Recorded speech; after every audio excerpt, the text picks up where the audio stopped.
The world is an extraordinary place, but it's really important to have people to know what they're doing. Karina Koskinen-Lustet, you all know, has brought Finland to us and us to Finland.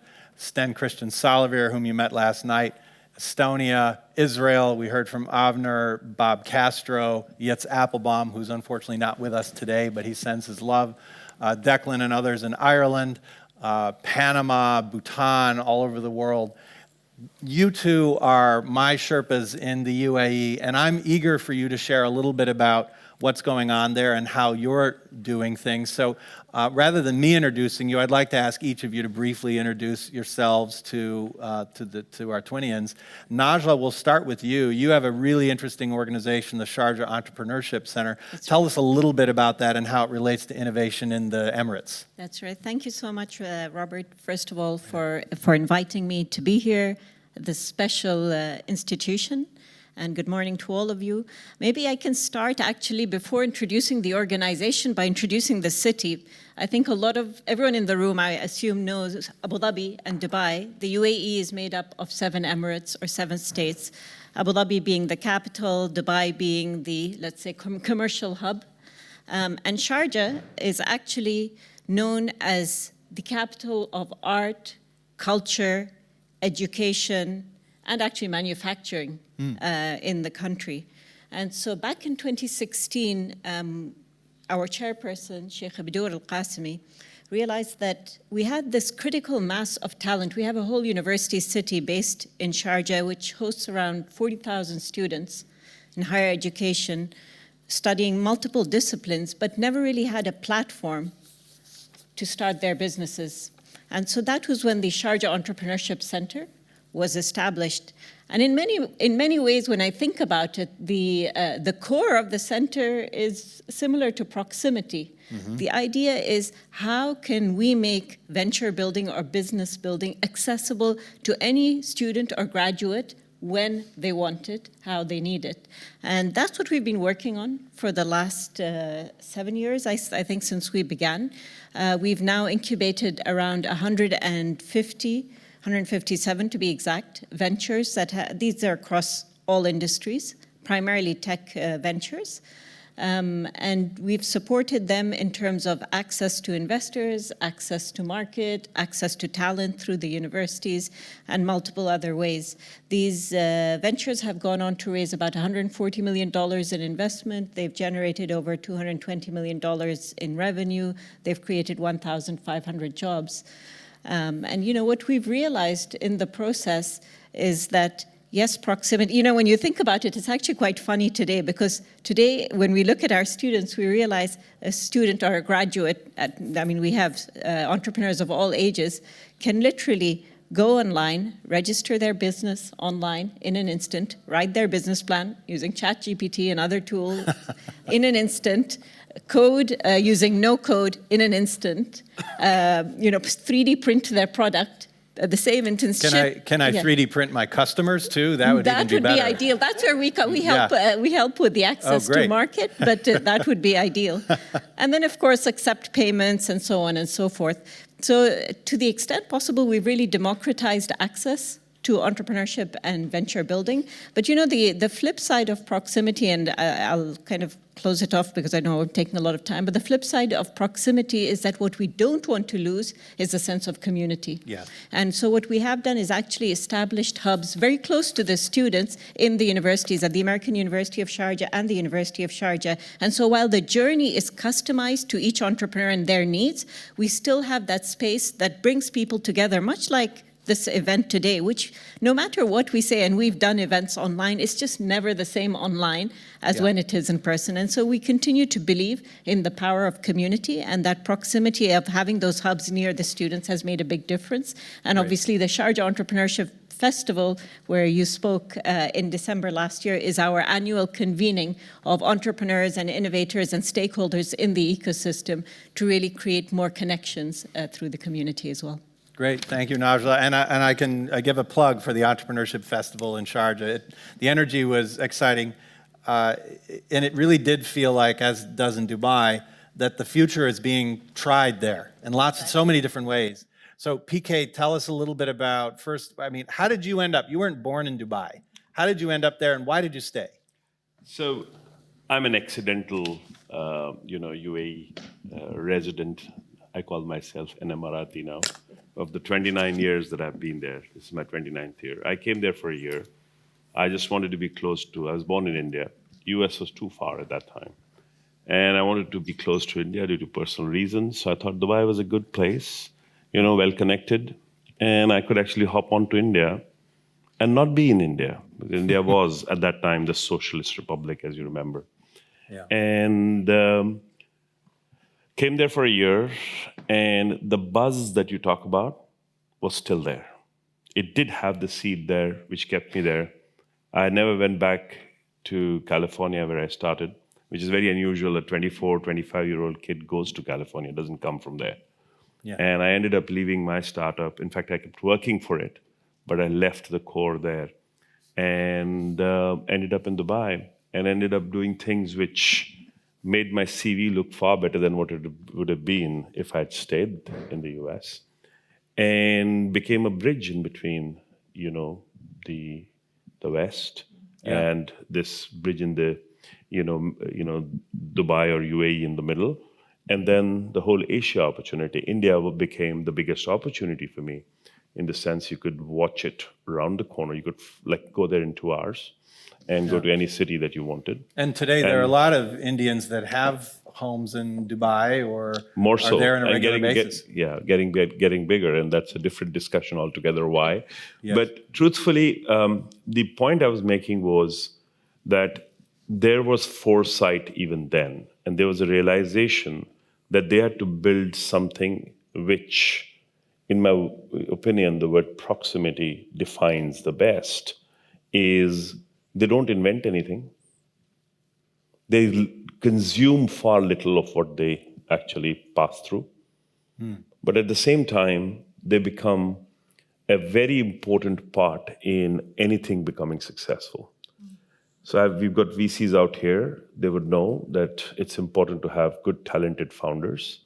It's very important to have funding, the right kind of funding available, access to market. All this is there. But one of the biggest things that is important, especially if you're doing something like far out, new, is the first customer. Is the people who will use your product first. Yeah. Or people who would be your first POCs. And I can't emphasize that more in medicine and these places. Proof of It's even more concept. important. Even more important to have somebody who would allow you to get the FDA approval. Like somebody who's ready to put it into people, for example, in the case of I think the biggest thing that happened there was they became the best POC destination of the world. Middle East, Dubai. The reason what kept me there Why was... is that? How did they become the best proof of concept destination in the world? So think of it this way. Why was Venice Venice? Why was, there were people who were ready to take the punt on new things. The angel word comes from, Broadway. And where people were ready to take the punt on somebody writing a play and getting it on stage, which never would make money. But there were people who were ready to do that. So this became the reason I stayed back was my first startup was a startup which invented DSL, broadband. And that was not invented for data because there was no use for data. Everything was voice at that time. Right. And so we were using this digital transport for analog voice channels, converting them to digital, taking them across, because the bottleneck was copper. Not enough copper was in the ground. And then suddenly this flipped around and became the data bandwidth, the broadband which came to your house, correct? And so we you realized, found first users in the UAE for that. Yes, no, so I moved to the UAE with the product in the sense to actually build a market, move to the sales side. But what I realized was Sheikh Mohammed decided to build this most forward-looking, extreme 7-star hotel called Burj Al Arab. Okay, and what he gave us as a brief, to build was the most intelligent building in the world. Like do things which nobody has ever done before. What you would not realize and what people don't know as much, they go and see the building. If you're a technologist, a geek, it's geek heaven. Remember, it was delivered to the world on 2nd of December, 1999, before the millennium. Just keep that in mind. People, you got Ethernet in the house, it's gigabit Ethernet. Ethernet at that point was 2 Mbps, keep that in mind.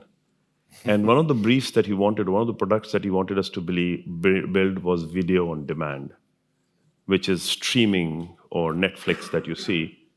And we built that and delivered 600 streams of that in every room, twice, like on both sides, in the bedroom and outside. At that point, nobody else would pay for it. In 1999. It was the first place in the world which had plasma screens, Instead of this big TVs, you had plasma screens. It was the first place in the world which had full Wi-Fi coverage. It was the first place in the world which had security systems and stuff which you couldn't believe. Stuff like that actually ended up. And when we ended up doing this, I had the privilege of leading the team which put these technologies, integrated them together.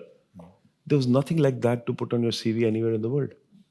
So I'm going to ask Najla in a second, what's something you've learned about inventing the future that might be specific to Sharjah or for the UAE? And as you prepare for that, I'll share one thing that's really interesting to me about the UAE. It's one country, but it's 7 emirates, and they all pretty much get along. But there's this interesting, healthy competition between them as well. Yeah. Like, oh, they're doing this, well, we're going to do this. Or, he tried that, I'm going to try my thing. And it generates this competitive dynamic that drives some innovation and experimentation. Najla, what's something you've learned about inventing the future that might be interesting, peculiar in the UAE? I think the one thing that stands out to me with the UAE about inventing the future is scale doesn't matter. What do you mean scale doesn't matter? So if I give you an example, the example that comes to mind is the UAE Mars mission, right? We were the 5th country in 2021 to reach Mars.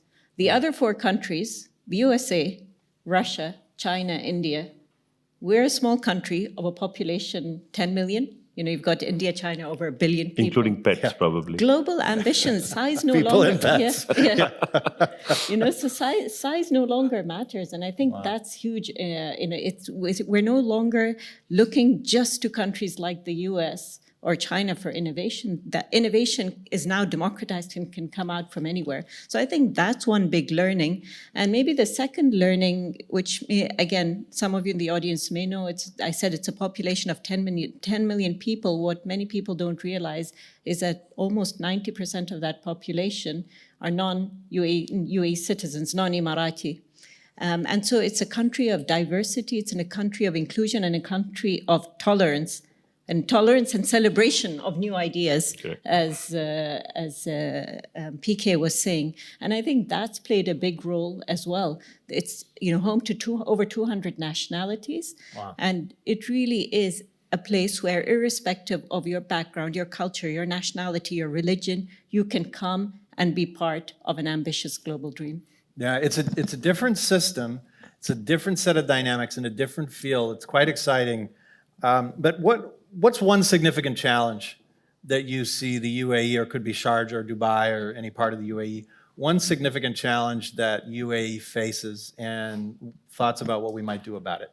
Najla, go ahead. Yep. Sure. I'll be brief. For me, the challenge that comes to mind, and maybe it's top of mind for me because we're working on it specifically, is, again, and this is not a UAE or a Sharjah specific challenge, it really is a global challenge, but with the pace of growth of the country, it's put a lot of pressure on our natural resources, it's put a lot of pressure on our environment.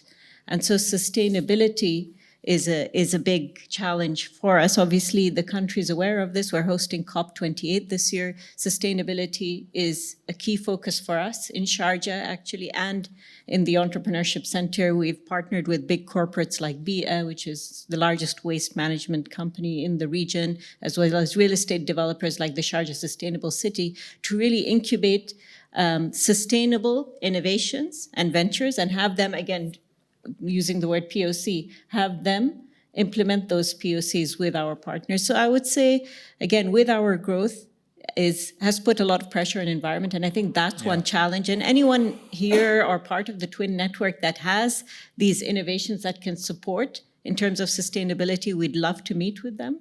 And I'm around for a conversation. We are very keen to partner with anyone who has these innovations. Please use the opportunity to do that. There are lots of places that are ready to try things. I mean, the Bustanica picture from the airport that I showed earlier, that's there because the UAE was willing and ready to try something. It's a little bit ahead of its time in the sense that economically it's not entirely there, but they see a map to getting there, and they're making it happen. PK, a challenge the UAE faces and maybe something that might be done about it. It's something which actually aligns to what you said and to what you said about Bostanica. The challenge, and it looks completely counterintuitive, they have a challenge of energy. So that's another challenge. Challenge of energy. So an epicenter for hydrocarbons has a challenge of energy. The UAE has decided, to lead in terms of converting the energy mix. Yeah. So they're the biggest producer of hydrocarbons at this, or one of the largest producers of hydrocarbon. And of course, that's something which needs to be phased out, and we all know that. But the speed of which is questionable. And depending on, if you looked at UAE, that would be the last person wanting to change that mix. But this is something which started many years ago.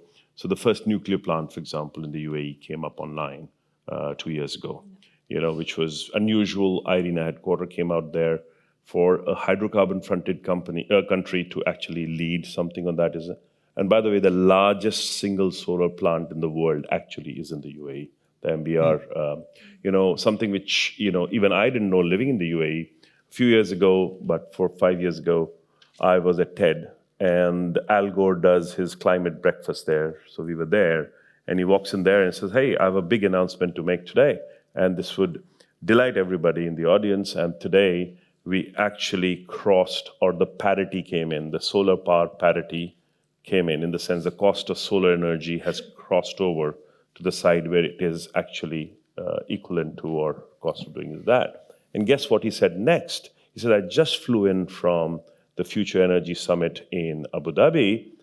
And the reason I know that is because the largest solar tender has just been announced, and the price per kilowatt has crossed over to the parity side." So leading to that extent, in fact, Dubai has the biggest plant in terms of, as in percentage mix, solar becoming a part of the grid is there. So that's a very, very large challenge, but leading from the front is something which I see there. And the global energy challenge coming UAE, I'd also add to that Norway. Of course, Ingvar is here from DNB Bank and the Open Innovation Lab of Norway. Another beneficiary of hydrocarbons over many years and pouring resources and attention to try and drive that energy transition. So one more question. In your journey so far in inventing the future in the UAE, and if you haven't been, it really is different. You should go and spend a little bit of time there. What's one thing that surprised you? In your journey thus far, what's one thing that has surprised you, and what can we learn from it? Surprised, I use the word surprised lightly. I wouldn't say I'm really surprised, but actually one of the things that I'm most proud of is, I think when we talk about the future, and there's a lot of great stuff happening on the technology front in the UAE, and you've got positions like the Minister of Artificial Intelligence and the Dubai Future Foundation, I think, are represented here as well. But at the heart of all of that, and one thing that hasn't changed, is actually that we also have a big focus on happiness, like Bhutan, and that has never really changed. At the core of all of this future building and foresight is ultimately the idea that we want to build an environment where anybody can thrive and flourish. And what's driving all of this technology and future building is not technology for technology's sake, but rather to actually help develop humanity and take it forward. Great. PK, something that surprised you? Here's something which I see every day, and what surprises me is the continuity of the willingness and curiosity. For somebody to be continuously curious, to actually keep attracting the best people, and reaching a point where there was a time when we used to have to go and tell people about Dubai, and you say, "Hey, I'm in Dubai." "Oh, where is it?" I still remember landing in... But then Sex and the City happened, and now everybody knows. I think it's more than Sex and the City happened. In that sense, but the surprising part is not that it happened. Surprising part is continues to happen. Yeah. So it's not a one-trick pony kind of scenario that you did a great PR and somebody landed up there and saw that. It's continuous. And it surprises me, I was a part of privileged to be part of the team which did Dubai Future Foundation, or what crazy stuff we were doing, an umbrella was put on top of us and called Dubai Future Foundation. So when we realized this, we're still doing that. In the morning, I sometimes read the news, oh my God, what the hell are these guys doing now? What are the crazy people up to? And this continues. And it does not continue just in Dubai or just in Sharjah, it continues all over. And today it's become a situation where I think it's crossed over to the other side, where you don't have to ask people to come. Yeah. People come because the node of curiosity has moved there, in my opinion. Yeah. That's happened. Well, it clearly is a place inventing the future. I still have great love, passionate love for my country and the system that we've developed, which is under great stress right now, and here in this country as well, and others. It's a different set of systems in the UAE. Mm-hmm. That's part of the value of having real human experiments all over the world and reaching out to them and discovering what works in different ways in different contexts and bringing that together to bring the proximity together that Najla, you were talking about, making sure we have people close to each other in a sense of community. Now, you said virtual is not the same. I totally agree. But where might it be in 10 years or 20? And how do we build the glide path to have that global network of relationships where we start to be able to have comprehensive lived experiences in virtual space? I have a feeling that some of the earliest applications of that will come out of Sharjah and Dubai and the rest of the UAE. PK, you said the energy kept me there, and it sounds like the energy is still. It's not a one-trick pony. This is a flywheel, and it's a flywheel that's going to continue to need more and more people like both of you there to keep turning it every day. The last point I'll make is part of proximity is with online engagement. We've just started. We're at the very beginning of that.